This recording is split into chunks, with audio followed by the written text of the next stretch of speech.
Olá pessoal, sejam todos muito bem-vindos ao nosso podcast, que é apresentado pelo Felipe, pelo Pedro e por mim, o William. Nesse podcast, o nosso intuito é apresentar para vocês uma biografia da Clarice Lispector, apresentar um resumo de sua obra, A Hora da Estrela, e também fazer um debate sobre a análise crítica dessa obra. Para iniciarmos, vamos então discorrer sobre quem foi Clarice Lispector.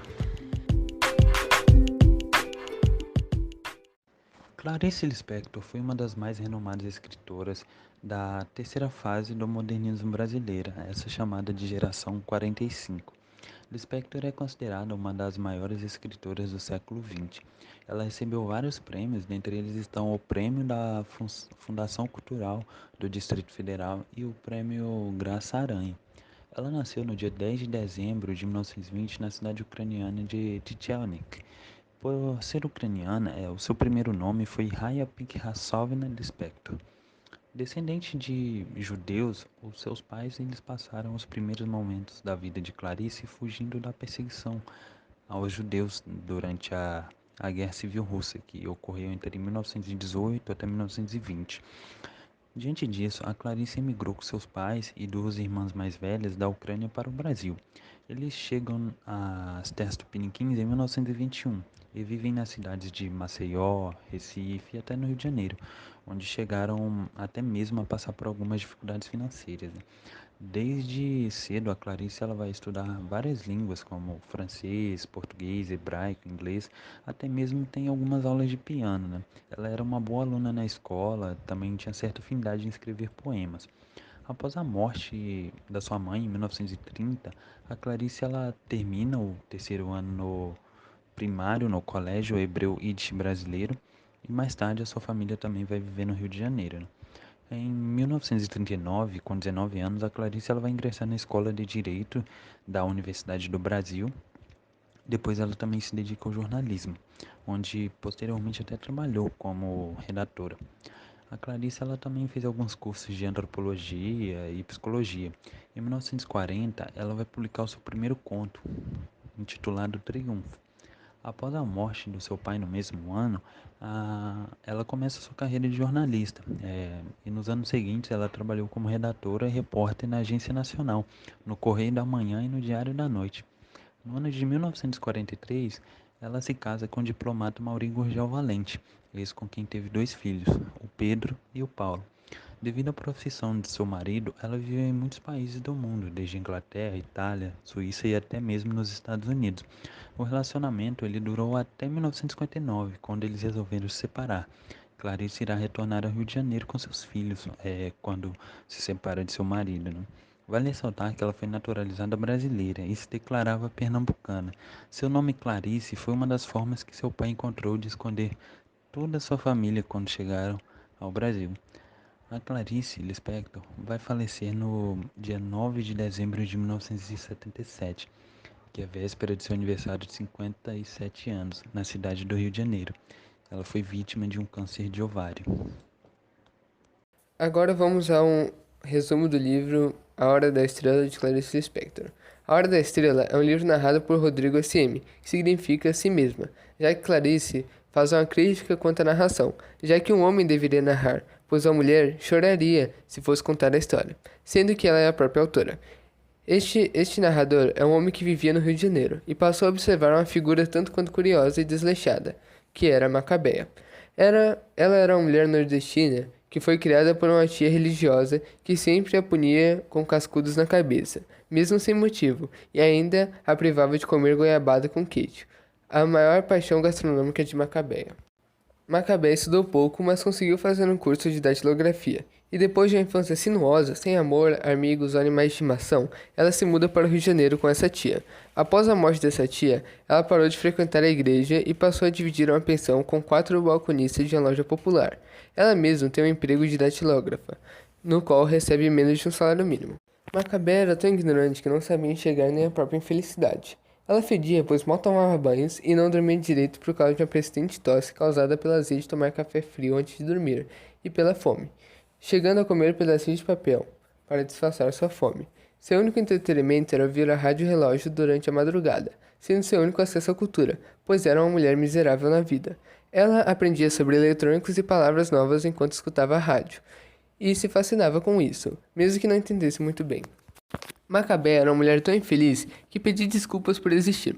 Seu patrão queria demiti-la, alegando que ela não fazia nada direito em seu trabalho, e ela apenas respondia com desculpas por incomodar, gerando até certa comoção do homem, que acabava não demitindo a empregada.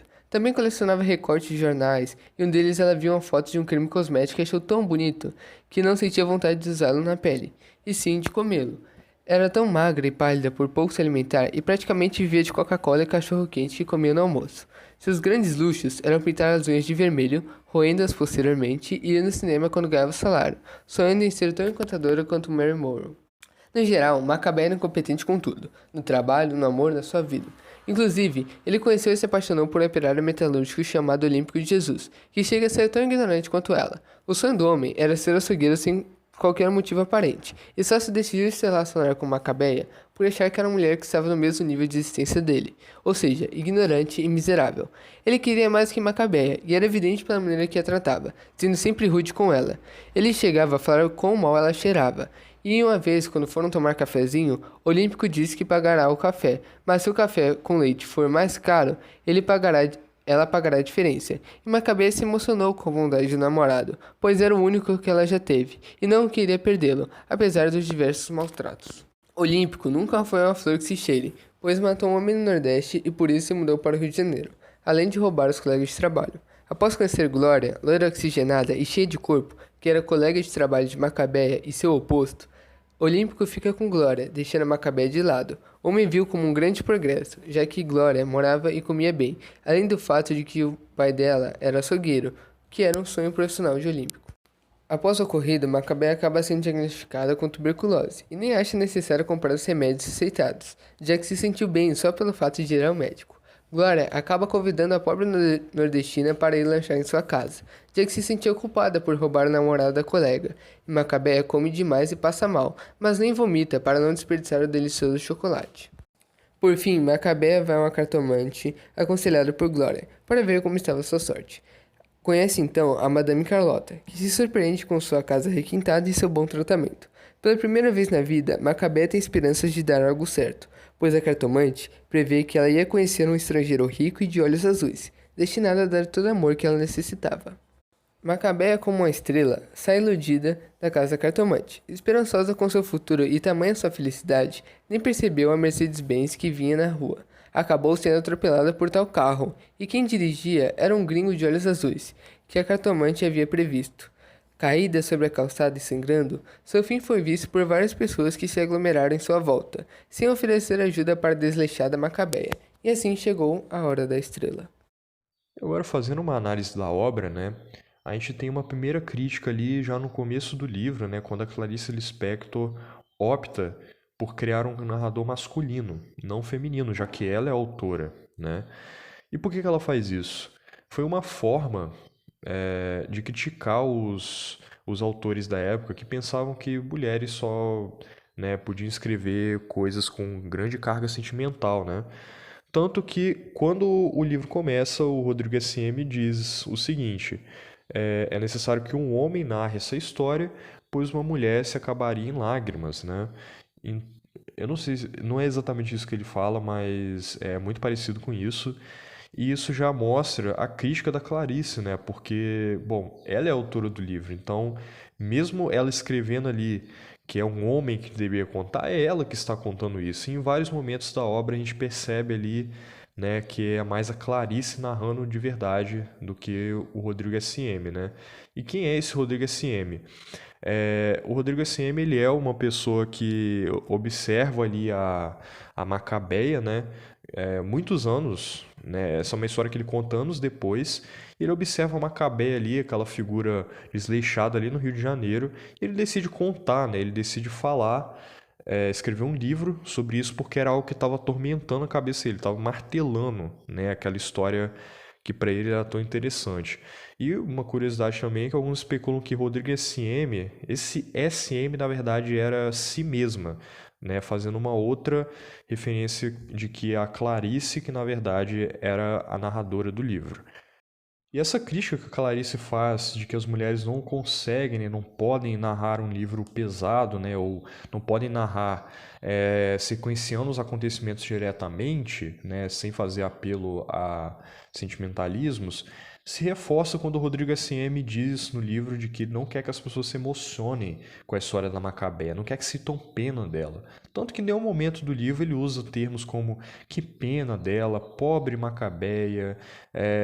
Ele não usa esse tipo de termo, né? Ele usa outros pejorativos para reforçar a ideia de que a Macabeia é, é uma pessoa muito miserável na vida dela, mas não para emocionar o leitor, mostrando que a Clarice queria dizer que realmente conseguia narrar esse tipo de coisa, né? Mostrando que as mulheres podem realmente narrar uma história, né, da mesma maneira que um homem também pode. E agora fazendo uma análise mais profunda aqui da obra e da Macabeia, na Hora da Estrela, a gente percebe que é uma história muito vazia, né? Ela é uma história muito cheia de acontecimentos ruins, acontecimentos que tiram a esperança da personagem. A personagem é essa que realmente quase não nutre esperança mesmo durante a história inteira, né? Só ali pelo clímax principal do livro, que é no final dele. Porém, isso diz muito sobre a época que foi escrito esse livro, né? Porque a Clarice Lispector, ela é uma escritora modernista, né?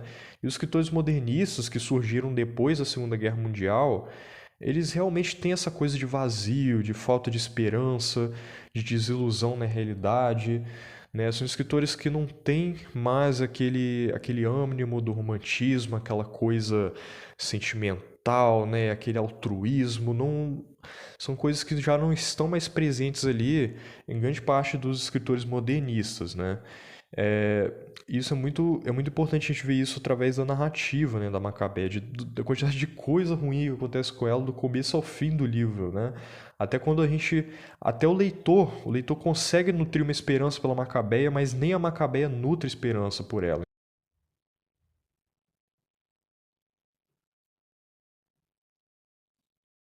E para a gente entender também a crítica que a autora coloca, né, em seu livro, a gente tem que entender um pouco mais sobre a Macabeia, né? E quem que é a Macabeia, né? De acordo com o Rodrigo SM, ela é uma pessoa incompetente com a vida, né? E por que que a Macabeia ela é incompetente com a vida? Porque tudo que ela faz, ela não é boa. Ela não tem uma função que ela se destaca em fazer, né? Porque tudo que ela faz é, né, mais ou menos ou ruim.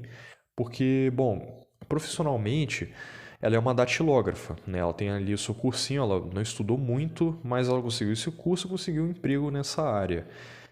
E ela não é boa nisso, né? Tanto que o patrão dela diz na cara dela que ela não é boa nisso e quase demite ela, né? Só não demite ela porque o patrão acaba ficando com pena dela, porque quando ele vai demitir ela, ela, né, se desculpa por existir, né? Se desculpa por incomodar, né? Então isso é uma coisa bem marcante na Macabeia, que ela é uma pessoa que, né, ela se desculpa até por existir, cara. Isso revela também até a autoestima dela. Só que não como se ela ligasse para autoestima, porque a Macabeia ela é muito ignorante. Ela é ignorante ao ponto dela não reconhecer que ela é infeliz, né? Ela não reconhece que ela é uma pessoa vazia, que ela é uma pessoa só, né? Então talvez seja isso que faça com que ela continue vivendo ali, né? Ela continue seguindo em frente, mas não é uma coisa muito bacana também, né? Porque você percebe vários momentos do livro, né? O quão, digamos assim, o quão tóxica é a vida de Macabeia, porque, bom, ela é uma pessoa magra e pálida porque ela não se alimenta direito, né? Ela vive ali de cachorro quente e Coca-Cola na hora do almoço, né? Ela vive ali dividindo uma pensão com 4 pessoas. Ela fede porque ela não toma muito banho. Ela, cara, tem um momento do livro que mostra que ela coleciona recorte de jornal e ela vê a figura de um creme e é um creme para pele, né? Mas ela diz que o creme é tão bonito que ela sente vontade de comer o creme. Então a gente vê aí, né, o quão ignorante é a Macabeia, né, o quão miserável é a vida dela, porque ela também não ganha muito, né, ela não ganha muito, ela realmente não faz muito da vida dela. Só que aí, né, a gente tem que o autor também, o narrador, ele começa a tentar buscar uns pontos positivos em meio a tanta desgraça na vida da Macabeia, né? Porque ele diz ali que de madrugada ela quase não dorme, né, por conta de dores de cabeça, azia, né, pode tomar café gelado, e até fome também. E durante a madrugada passa a rádio relógio, né? E a rádio relógio é ali que ela ouve coisas que agregam mais a personagem da Macabeia, né? Você vê que ela está tendo um acesso ali de cultura maior, né? Tanto que ela gosta de aprender as palavras novas que aparecem no programa, né? Da rádio fala um pouco de eletrônicos também. Mesmo se ela entender nada, ela se sente fascinada por aquilo, ela se sente atraída por aquilo.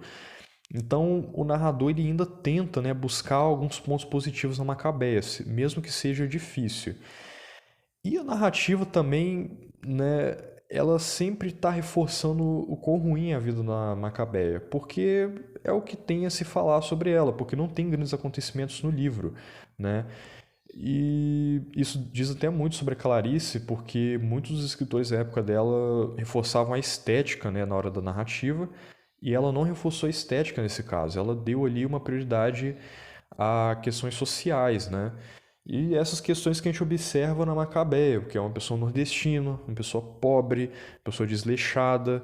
E a grande crítica desse texto é mostrar, né, que a gente pode ser uma Macabeia, né? Quantas Macabeias a gente conhece por aí, né? Quantas pessoas a gente vê que é uma Macabeia da vida, que está assim jogada no mundo, que atende quase tantos requisitos quanto a Macabeia, né? Ou os mesmos, ou até piores do que ela, né? E a gente também pode ver o motivo do título do livro, né? A Hora da Estrela.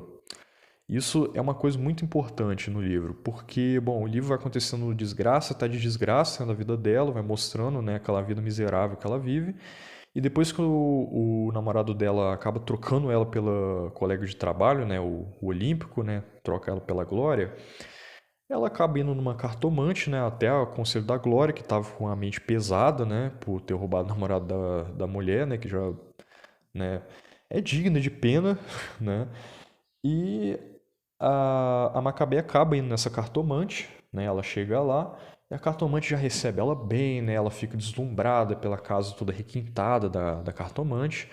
E quando ela chega lá, né, a cartomante diz o seguinte para ela, né? A cartomante primeiro vê, né, todas as desgraças que já tiveram na vida da Macabeia, que ela já quase foi demitida, né, que roubaram o namorado dela. Mas aí a cartomante vai ler a sorte dela, né, vai ler o futuro. E ela diz ali o seguinte, diz que a Macabeia, enfim, vai conhecer um estrangeiro de olhos azuis, que vai dar todo o amor que ela merecia, que ele vai chegar num carro chique, né, e coisas do tipo. E a Macabeia ficou muito animada com isso, porque pela primeira vez na vida dela, ela tem alguma esperança. Ela, pela primeira vez, é dado um destino para ela. E, né, quando finalmente a Macabeia, né, tá ali, né, tendo aqueles né, os seus momentos de glória, né, ela vai atravessar a rua, não vê, né, o outro lado da rua, e uma Mercedes atropela ela, né, uma Mercedes-Benz, e quem sai de lá de dentro? O estrangeiro de olhos azuis. E aquele ali foi o único momento da vida de Macabeia que ela recebeu a atenção que merecia, ou seja, na hora de sua morte, porque as pessoas ali, né, se juntaram em volta para ver ela, e foi o único momento que a Macabeia, digamos assim, brilhou, né, porque foi um momento que, como uma estrela, ela saiu brilhando de lá e morreu. E isso é uma das críticas da Clarice, né, de que o momento que uma nordestina é pobre, né, uma pessoa pobre, uma Macabeia brilha, é na hora de sua morte, né? Então é uma crítica fortíssima que ela faz no fim do livro, além das outras críticas, né, que ficam bem presentes no livro, né, dessa questão que eu já falei, de sermos, né, podemos ser uma Macabeia, de quantas Macabeias estão aí pelo mundo, né? Bom, pessoal, esse foi o nosso podcast. Espero que todo mundo tenha gostado. Espero que nós tenhamos conseguido passar de forma clara para vocês todo o conteúdo. Com isso, eu vou terminar com uma frase da Clarice, que ela disse bem assim: que ninguém se engane, só se consegue a simplicidade através de muito trabalho. Pessoal, muito obrigado. Tanto eu, o Felipe e o Pedro agradecemos a presença de todos. Até a próxima.